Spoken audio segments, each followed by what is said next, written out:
This is the CASABREWS professional burr grinder.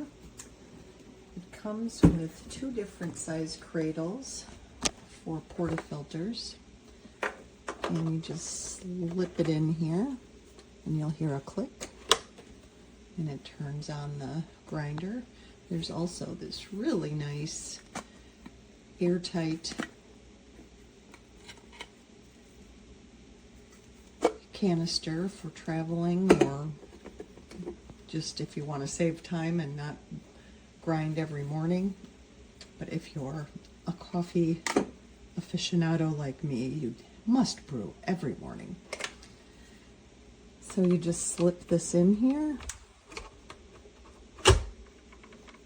and it will turn it on.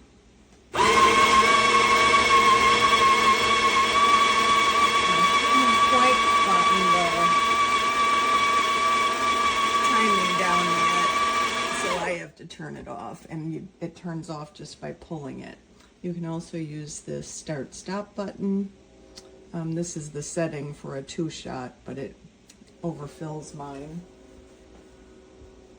But there's several really nice features on this. You can remove this for cleaning because there's always a few grounds that fall out of your portafilter.